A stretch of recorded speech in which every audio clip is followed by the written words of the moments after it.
جہاں تلک پانی کے اندر دم کرنا پانی کے بارے میں تو یہ درست ہے، یہ بھی درست ہے۔ صحیح سند سے حضرت سیدہ عائشہ رضی اللہ تعالیٰ عنہ سے ابن ابی شیبہ میں منقول ہے کہ وہ پانی پہ اس طرح قرآن مجید کی یا کوئی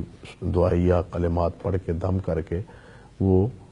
پانی پلاتے تھے۔ یہاں ایک مسئلہ ہے، ہمارے بعض حضرات کو اس مسئلے میں غلط فہمی لاحق ہو گئی ہے کہ نبی علیہ السلام نے فرمایا پانی میں پھونک نہ مارو، پانی میں پھونک نہ مارو، تو کہتے ہیں کہ یہ جو پانی میں اس طرح دم کیا جاتا ہے یہ بھی پھونک ہے، حالانکہ ایک ہے نفخ، ایک ہے نفس۔ نفخ سے نبی علیہ السلام نے منع فرمایا ہے، نفس سے تو منع نہیں فرمایا۔ نفس لفظ یہ وہ ہے کہ جس کو ہم تھوڑا سا تھوک جیسے الفاظ انسان کے دم کرتے ہوئے زبان، یعنی زبان کے ساتھ ایسے انداز ہو جیسے کسی چیز کو تھتکارا جا رہا ہے، اس طرح کے الفاظ انداز ہوتا ہے۔ نفخ ہوتا ہے مکمل سانس ہوتا ہے وہ، یہ نفخ ہے، اور نفس ہے یہ نفخ اور ہے، نفخ سے منع کیا ہے، نفس اور ہے، اس سے منع تو نبی علیہ السلام نے نہیں کیا۔ حضرت عائشہ رضی اللہ تعالیٰ عنہ کا یہ عمل ہمارے لیے رہنما اصول ہے۔ امام احمد بن حنبل رحمۃ اللہ علیہ سے یہی مسئلہ پوچھا گیا،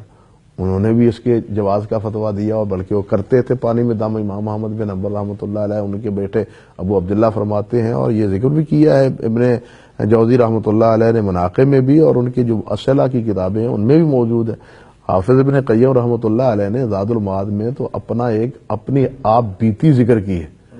ان کی اپنی آپ بیتی۔ وہ کہتے ہیں میں حرم پاک میں تھا مکہ مکرمہ میں، تو میں بیمار ہوا اور ڈاکٹروں نے حکیموں نے کہا کہ اب ہمارے پاس آپ کی بیماری کا کوئی علاج نہیں ہے، تو فرماتے ہیں کہ میں حرم میں زمزم لے لیتا تھا اور سورت فاتحہ پڑھنا شروع کر دیتا تھا، تو سورت فاتحہ پڑھ کے اس پہ دم کرتا اور اس کو پی لیتا۔ چند دنوں کے بعد اللہ نے مجھے شفا عطا فرما دی، زمزم بھی شفا، سورت فاتحہ بھی شفا، حرم میں بیٹھے ہوئے تھے۔ تو امام حافظ ابن قیم رحمۃ اللہ علیہ کا یہ انداز بھی بتلاتا ہے ہمارے لیے کہ پانی پہ اس طرح دم کرنا جو ہے نا وہ درست۔ پیغام ٹی وی